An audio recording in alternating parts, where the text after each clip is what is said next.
Africa's new cocaine corridor? Leijdekkers' alleged drug lab near Freetown raises alarms. Good evening, Africa, and welcome to Inside Salone on the Bold African Voice, BAV. I am Ahisatu Kamara Kargbo, and tonight we examine a troubling revelation, one that sits at the intersection of international organized crime, state complicity, and the growing vulnerability of African coastal nations. Our headline comes from a detailed investigative report by The Gleaner, which alleges that Jos Leijdekkers, better known in Europe as Bolle Jos or Omar Sheriff, has established a sophisticated cocaine processing facility near York Village, just 25 miles from Freetown. Source: The Gleaner Investigative Report. And let me be clear, this is not a small-time smuggling operation. This is a well-structured, militarized, industrial-scale narcotics enterprise, a fugitive's new frontier. According to The Gleaner, Leijdekkers, one of Europe's most wanted drug traffickers, is allegedly running a fully operational drug processing hub from a massive warehouse on Sierra Leone's coast. Local witnesses describe a network of foreign workers, speedboats, armed security, and high-level political protection. Residents have reported that activities take place almost exclusively at night. Luxury speedboats move through Rokel River and Port Loco Creek, ferrying sealed cargo under cover of darkness. White foreigners are escorted into the building by armed guards. Workers are banned from carrying phones. Some armed personnel reportedly include Sierra Leonean military and police officers. A former worker told investigators, "We used to see this man known as Omar Sheriff. We knew him as the big boss. When he visited, he would give us money. But once his image appeared in the news, he stopped coming." Source: The Gleaner interview with former employee. He also said workers were dismissed after Leijdekkers' identity went public, yet the nighttime speedboat operations continued. These are not random events. These are patterns consistent with transnational drug cartels, observed in countries like Guinea-Bissau, where military officers were implicated in becoming a cocaine transit state. Cape Verde, where large cocaine seizures reveal entrenched smuggling routes. Mozambique and Tanzania, used for heroin shipments from Southwest Asia. Ghana and Nigeria, major hubs for international drug trafficking and money laundering. Sierra Leone now risks joining this list. The Bunce Island mystery, a safe haven for a fugitive. Even more disturbing are allegations that Leijdekkers spends extended periods on Bunce Island, a UNESCO-recognized historic site, now described as being under heavy security presence. For context, Bunce Island is a symbol of the transatlantic slave trade, the last place enslaved Africans saw before being shipped to the Americas. Today, if allegations are true, history's wounds may again be deepened, with the island being used as a hideout for a European drug kingpin, protected reportedly by well-positioned allies within Sierra Leone's government. Source: The Gleaner Investigative Report. If government insiders are indeed aiding this network, then Sierra Leone faces a crisis that is both criminal and constitutional. Africa-wide comparison: how drug networks capture states. Across Africa, cocaine and heroin traffickers have successfully infiltrated state institutions by 1. Corrupting militaries seen in Guinea-Bissau, where generals were sanctioned by the U.S. Treasury for drug trafficking. Source: U.S. Treasury Office of Foreign Assets Control. 2. Capturing coastal towns and ports. In Mozambique, heroin networks control sections of the coastline. Source: Enact Africa. 3. Infiltrating police forces and ports in Ghana. A senior police officer was involved in major cocaine tampering cases. Source: Ghana Police Service Inquiry Reports. 4. Using political instability to expand. In Libya and Sahel states, narcotics traffickers fund militias.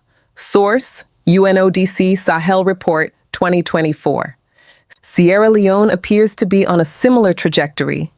And when transnational crime embeds itself, governance collapses.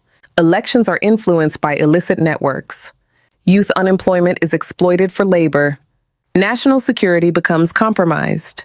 Foreign cartels gain territorial control. Why Sierra Leone is vulnerable. There are 5 key structural weaknesses that drug cartels typically exploit. 1. Porous maritime borders. 2. Underfunded security agencies. 3. High youth unemployment. 4. Weak financial oversight. 5. Political polarization and institutional distrust. All 5 currently exist in Sierra Leone. Cartels do not enter strong states. They enter fractured ones. Global news context. Why West Africa is attractive to European drug lords. The UN Office on Drugs and Crime, UNODC, reports that West Africa is now a major transit corridor for cocaine moving from Latin America to Europe, particularly Sierra Leone, Guinea, Guinea-Bissau, Côte d'Ivoire, Senegal.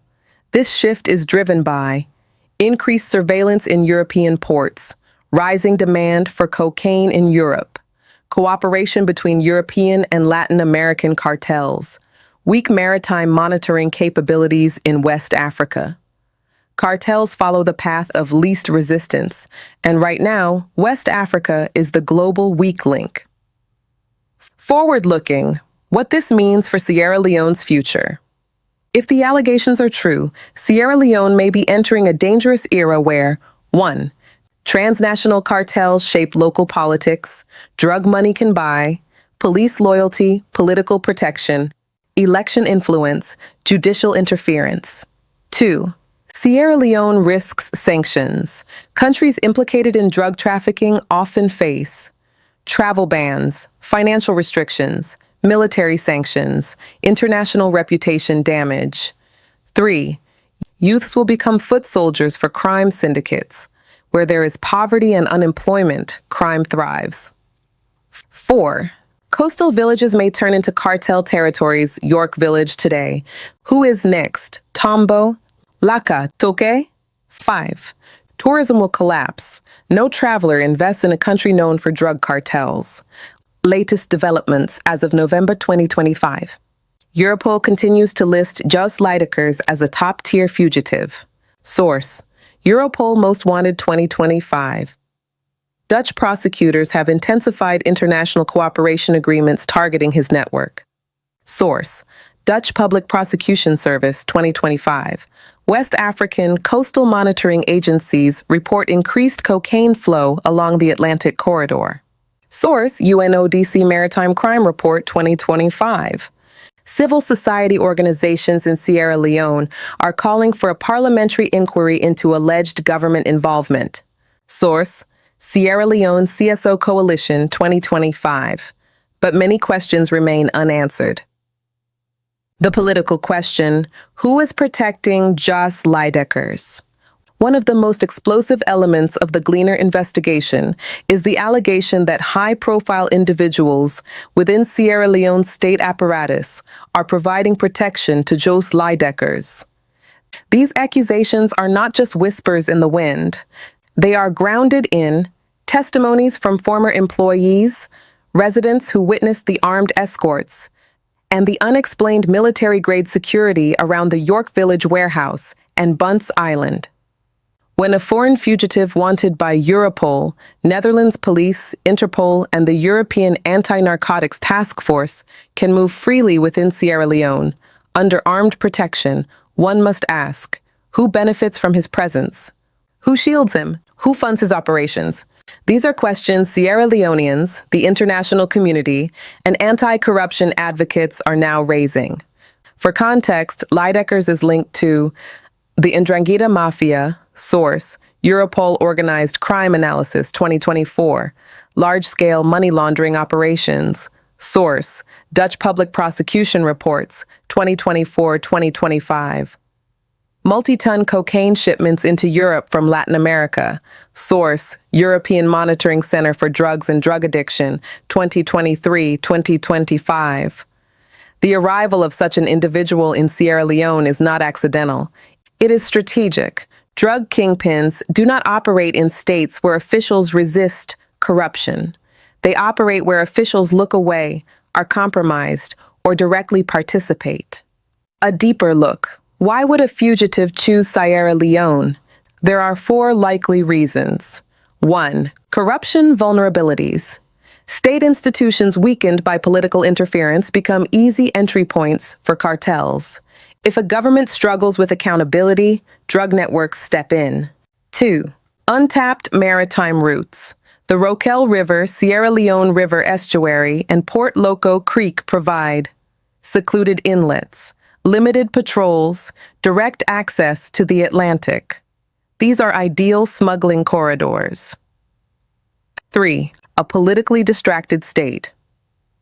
With ongoing political tension between ruling and opposition parties, the nation's focus drifts from national security. Cartels thrive amid political division. 4. Community poverty.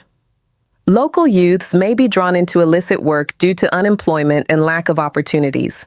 International crime syndicates often embed themselves by first buying local acceptance through small cash handouts, exactly what the former employee described in the Gleaner report. Are there signs of government collusion? Let us examine the red flags emerging from this investigation. 1. Armed police and military at a private warehouse. No private individual, let alone a foreign fugitive, can legally command military or armed police escorts. 2. The Bunce Island cover. Bunce Island is remote, difficult to monitor, and under state control. The presence of heavy security there suggests official authorization. 3. Sudden staff layoffs after identity exposure. This indicates insider panic, attempts to limit leakage of information, operational restructuring after media scrutiny. 4. Silence from the government. Despite international reporting, Sierra Leone's security institutions have not issued a clear statement. In global narcotics investigations, silence often signals institutional compromise. The global stakes, West Africa as the new cocaine republic, the UNODC has warned repeatedly, West Africa risks becoming the world's largest cocaine transit zone if governance vulnerabilities persist. UNODC Drug Trafficking Report 2024. What we are seeing in Sierra Leone mirrors earlier phases of Guinea-Bissau 2005-2010 declared Africa's first narco state. Mozambique 2016 to 2023 infiltrated by heroin syndicates. The Gambia 2019-2024, which saw record cocaine seizures linked to transnational cartels. Each of these countries once dismissed allegations of drug networks. Each later faced international sanctions, travel restrictions on officials, military reshuffles, political instability, reputational damage. Sierra Leone is now walking the same dangerous path. The York Village Hub, a model of cartel infrastructure. Sources describe several key characteristics. 1. A warehouse built for industrial processing. Large ventilation systems, reinforced walls, and interior compartments typical of drug conversion labs. 2. Nocturnal speedboat operations, consistent with Latin American trafficking patterns. Boats move at night to avoid surveillance. 3. Mixed workforce foreign technicians for chemical processes, local labor for manual tasks. 4. Strict ban on communication devices, a common rule in drug cartels to avoid leaks and law enforcement tracking. 5. Surveillance and armed control. Multiple eyewitnesses reported military officers, armed police, plainclothes security operatives. This is not a single individual's operation. It is an organized structure. What the international community is saying privately. Diplomatic sources, speaking off the record, have expressed concerns that Sierra Leone's coastline is becoming a strategic point for cocaine trafficking to Europe. Some state actors may be financially benefiting from the network. The country's institutions appear compromised or intimidated. International partners may reconsider security cooperation. If these allegations gain further evidence, Sierra Leone may face travel bans on key officials, restrictions on military assistance, stricter international financial monitoring. This would have long-term consequences. Implications for the Mano River region. The Mano River Union, Sierra Leone, Liberia, Guinea, and Côte d'Ivoire already struggles with porous borders, weak maritime surveillance, corruption, youth unemployment, political instability. If Sierra Leone becomes a reliable cocaine transit node, Guinea's coastline becomes exposed, Liberia's western border becomes vulnerable, traffickers move freely using local fishing boats, cross-border criminal syndicates form alliances. In short, the entire region becomes a drug corridor. The fears in York Village, a community living in silence. Tonight, we shift our focus to the people of York Village, the fishermen, market women, youths, and elders who now live under a cloud of fear, secrecy, and suspicion. Residents interviewed by The Gleaner describe a village that feels occupied, not by a foreign military, but by a shadowy criminal empire operating with what appears to be state protection. Local residents shared the following concerns. 1. Suspicious night activities. Villagers say the arrival of luxury speedboats is always after 11 p.m. The engines go silent before reaching shore. Then armed men escort foreigners into the warehouse. Some residents have stopped going out after dark entirely. 2. No-go zones. Inside their own community, sections of the coastline have become restricted. Locals are warned not to approach certain paths or warehouses. These are classic indicators of cartel occupation. We have seen this in Guinea-Bissau's Bajagos Islands, Cape Verde's private coves, Mozambique's northern coastline, Mauritania's desert coastline. 3. Unexplainable wealth among a select few. Several villagers reported seeing local fishermen suddenly purchasing expensive boats, young men acquiring motorbikes, and certain community actors frequenting upscale bars in Freetown. This pattern mirrors what the UNODC describes as narco-economic leakage, where drug money slowly seeps into the community, creating an economic divide and fostering local dependence on criminal networks. 4. Fear of retaliation. Most residents fear speaking out. One fisherman reportedly told investigators, "If you talk too much here, you disappear." Source: The Gleaner, Community Interviews. In developing world cartel zones, silence is the first symptom of capture. Local chiefs between coercion and survival. Across Africa, village chiefs play a crucial role in maintaining security and order. But when transnational cartels move in, chiefs are often coerced, financially influenced, or intimidated into cooperation. Sources familiar with the York Village situation suggest chiefs may have been pressured into allowing operations. Certain community leaders are given small benefits, such as bags of rice, fuel, or project support. Meetings about the warehouse are tightly controlled. If even part of this is true, Sierra Leone could be experiencing early stages of community-level narco-infiltration, similar to Casamance, Senegal, the Gambia River region, northern Mozambique, Sierra Leone's own Lomé River smuggling corridor in the 2000s. Once chiefs lose autonomy to foreign criminal syndicates, the community becomes part of the cartel ecosystem. The fishing industry connection, a global pattern. Drug cartels consistently exploit fishing industries to move narcotics. Why? Because fishing vessels are small and inconspicuous, numerous and difficult to track, familiar with coastal routes, lightly regulated. UNODC reports 2023-2025 show identical patterns from Tanzania's dhow fleets, Ghana's artisanal canoes, Senegal's pirogues, Mozambique's fishing trawlers, Mauritania's Atlantic boats. In Sierra Leone, the Tombo-York-Goderic corridor is ideal terrain for covert maritime trafficking. Initial intelligence from regional analysts suggests that certain boats entering York Village are dual-use vessels. Crews may be unknowingly or willingly transporting drugs. Foreign cartel technicians train selected local operators. Payments are made in cash, fuel, or fishing gear. If this pattern continues unchecked, Sierra Leone's artisanal fishing industry risks being hijacked by the cocaine economy, something that has devastated fishing communities in Guinea-Bissau for 15 years. Narco-economies, how cartels take over coastal villages. Let us break down the 6 stages of narco-economy infiltration, according to ENACT Africa 2024 and UNODC Coastal Crime Analysis. Stage 1, infiltration cartel establishes a base under cover of tourism or foreign investment. Stage 2, co-optation. Local workers are hired.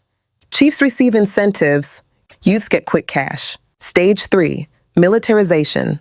Armed police or military personnel protect operations. Rival gangs are expelled. Community silence is enforced. Stage 4, parallel governance. Cartel solves small disputes, provides handouts, and becomes a pseudo-government. Stage 5, economic control. Drug money becomes the main economic engine. Fishing, transportation, and even housing become tied to cartel operations. Stage 6, state capture officials, politicians, and military officers become financially dependent on cartel influence. Based on the Gleaner's investigation, York Village appears to be somewhere between stages 2 and 4, a rapid descent.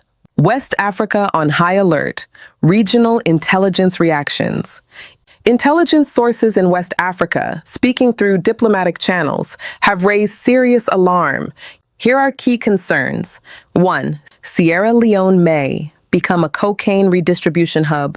Analysts warn that if the York-Bunce Island operation goes unchecked, Sierra Leone may soon become a forward staging point for drug shipments, a maintenance zone for cartel vessels, a switching location for repackaging cocaine headed to Europe. 2. Guinea-Bissau cartels are reinforcing their networks, according to an internal Mono River Union security briefing shared confidentially among defense attachés. Cartel agents from Guinea-Bissau have been spotted near Sierra Leone's northern coastline. Cross-border criminal coordination is increasing. Some actors see Sierra Leone as a less monitored alternative to Guinea-Bissau's heavily scrutinized drug lanes. 3. Liberia fears. Spillover. Liberian security officials privately worry about trafficking routes through Robertsport and Grand Cape Mount, increased bribery attempts along the Mono River, drug money infiltrating local politics. 4. EXOWAS. Security chiefs are monitoring. UNODC has mapped an alarming uptick in suspicious maritime movements, unregistered vessels, high-speed boats, foreign nationals embedded in fishing communities.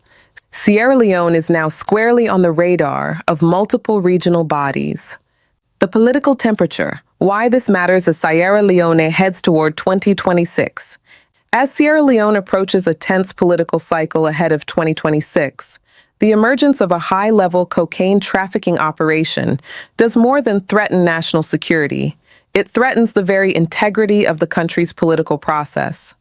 Across Africa, drug cartels have historically infiltrated electoral systems in 3 main ways. 1. Financing political campaigns. In countries like Guinea-Bissau, Mozambique, the Gambia, cartel financiers quietly support candidates who promise to cooperate or look the other way. In return, they secure protection from law enforcement. 2. Laundering drug profits. Through political structures, campaign offices, NGOs, and development projects become money laundering channels. 3. Buying influence within state institutions. Police, military, and civil service appointees become strategically aligned with foreign criminal networks. With allegations that Sierra Leone's state security forces may be protecting Jos Leijdekkers, the potential for political capture becomes even more alarming. This raises difficult but necessary questions. Could certain officials be benefiting financially? Are cartels influencing appointments within the security sector? Will drug money be used to manipulate upcoming elections? Are political actors being funded to silence investigations? These are the types of questions international observers quietly ask, when a fugitive drug lord operates freely in any sovereign country. Follow the money. Who benefits from Leijdekkers' operation? Cartel logistics do not operate in isolation. They require land access, maritime mobility, legal cover, security clearance, financial networks, political protection, community silence. For such infrastructure to exist in Sierra Leone, multiple actors, both local and foreign, are likely benefiting. 1. Security officers on the ground. Armed escorts do not work for free. If military and police personnel are guarding a warehouse, that implies payment, institutional complicity, or unauthorized involvement. 2. Political gatekeepers. If Leijdekkers indeed moves between York Village and Bunce Island under heavy security, individuals in higher authority must be providing clearance.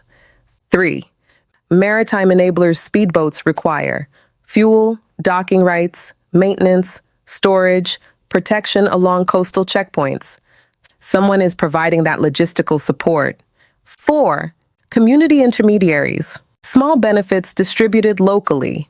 Bags of rice, cash, fuel, building materials are part of a narco-economic ecosystem.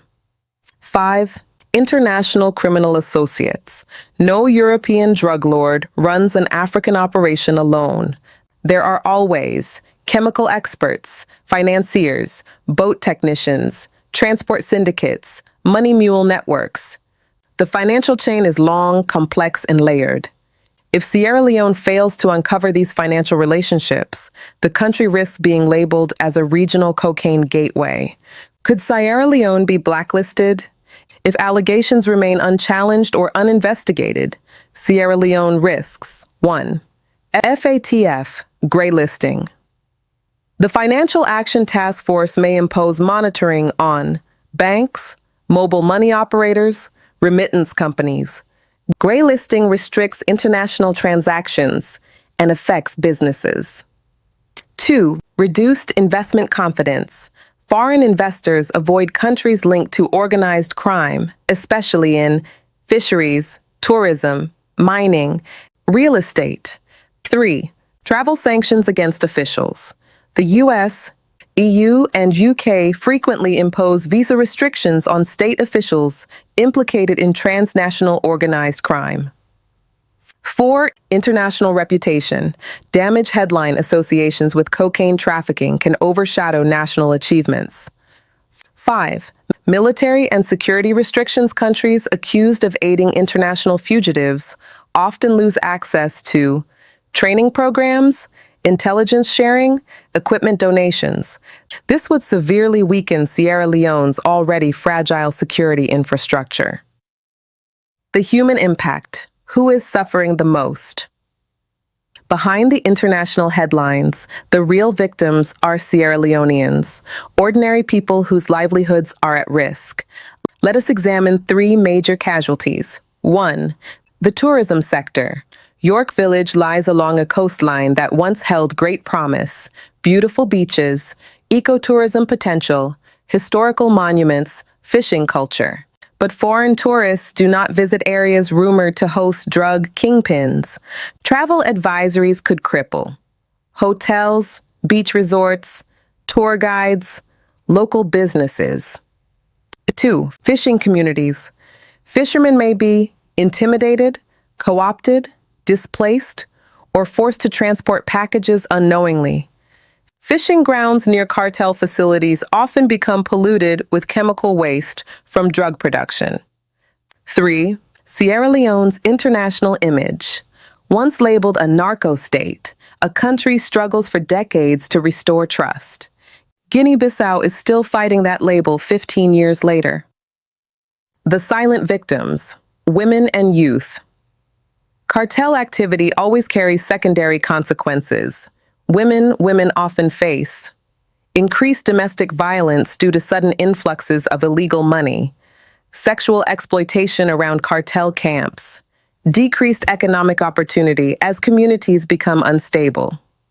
Young people are the most vulnerable, drawn into quick money activities, exposed to hardened criminals, risking arrest or violence, losing access to legitimate jobs.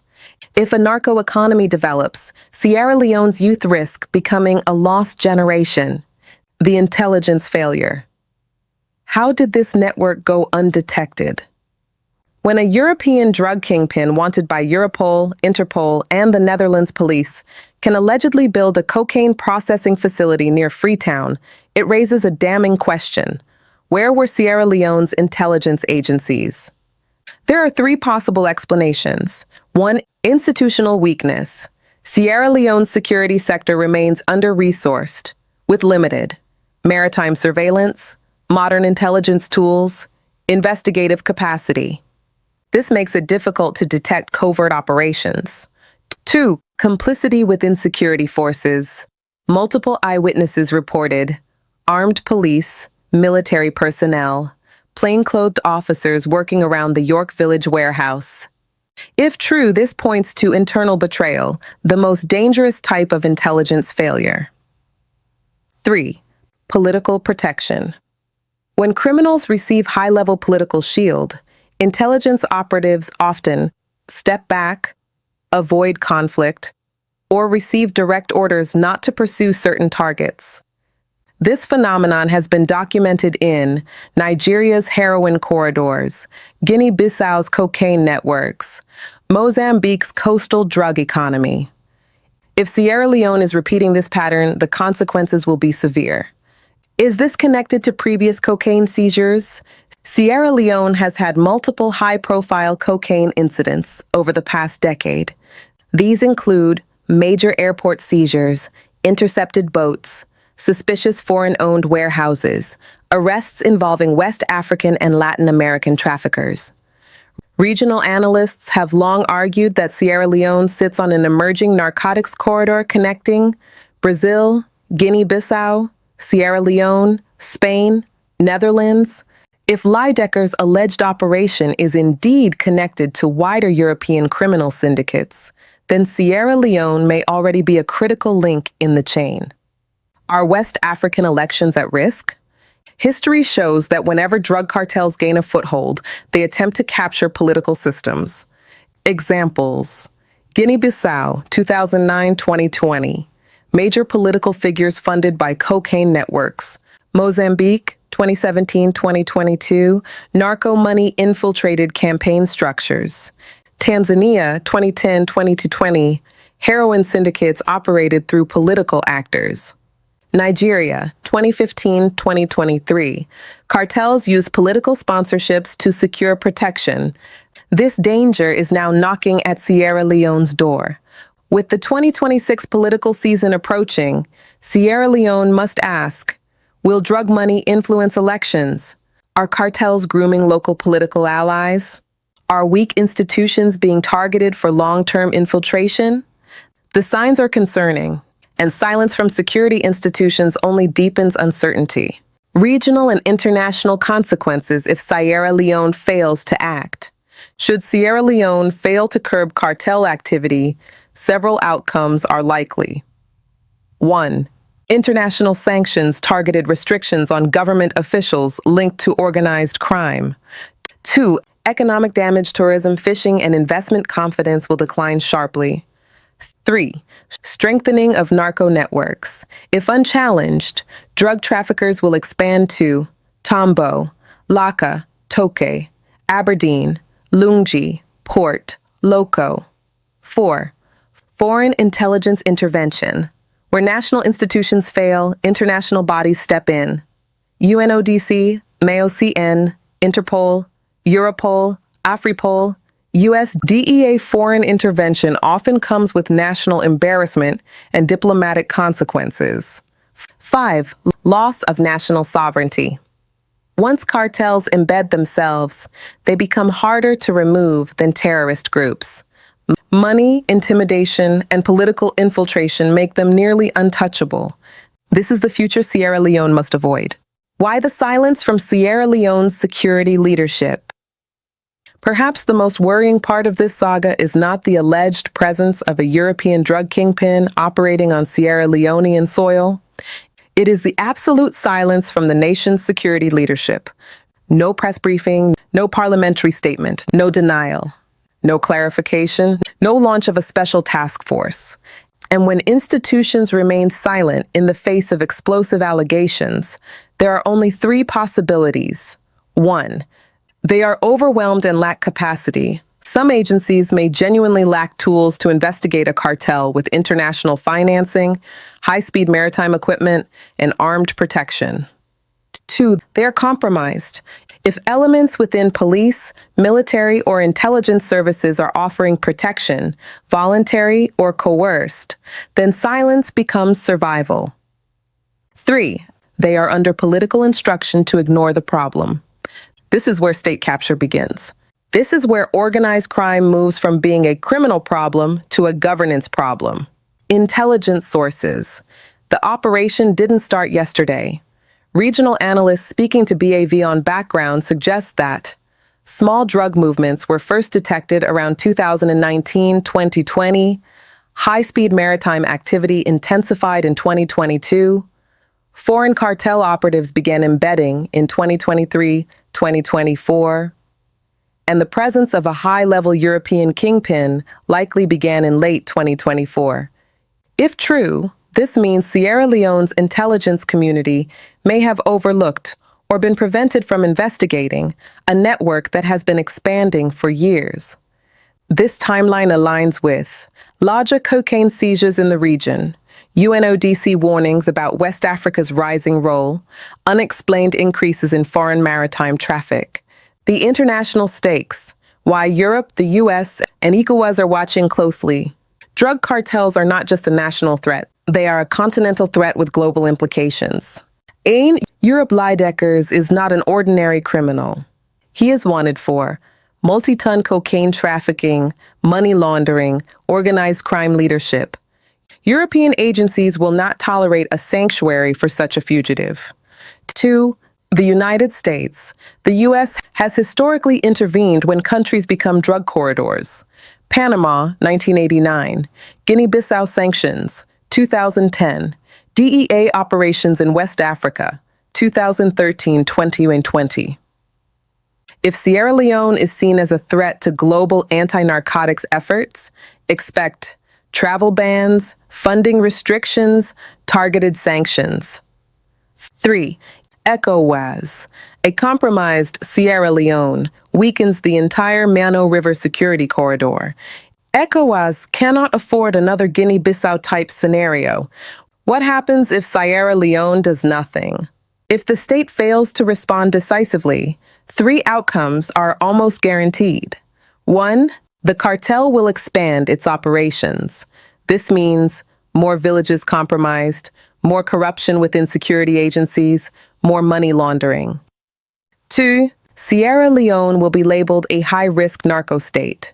This label affects tourism, foreign investment, donor support, global reputation. 3. Youth will be drawn into organized crime. With poverty and unemployment high, foreign cartels will find endless recruits. A drug economy is not a temporary phase. It becomes a generational curse that is nearly impossible to reverse once entrenched. A call to action for Africa.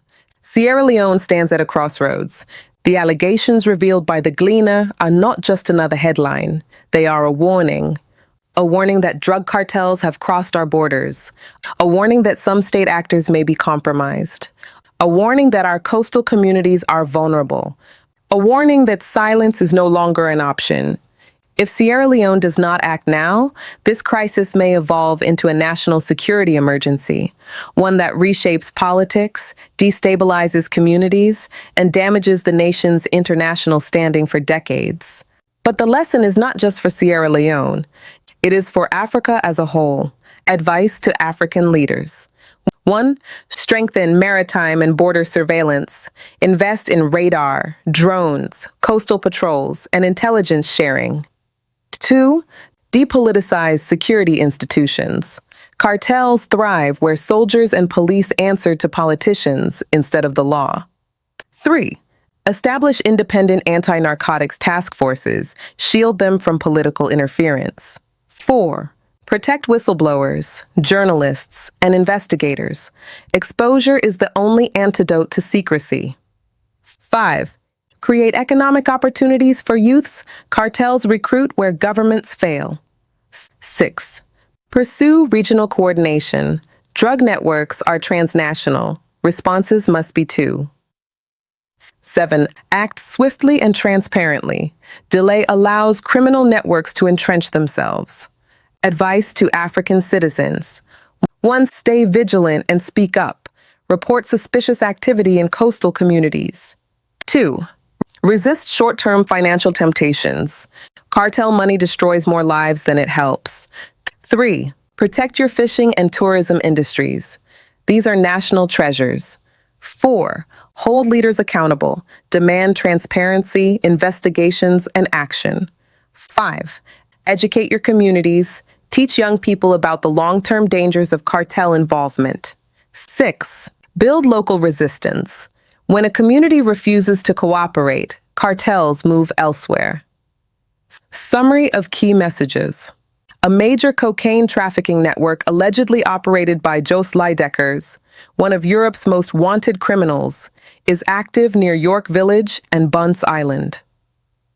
Eyewitnesses report armed protection, foreign technicians, and nighttime maritime movements consistent with cartel operations.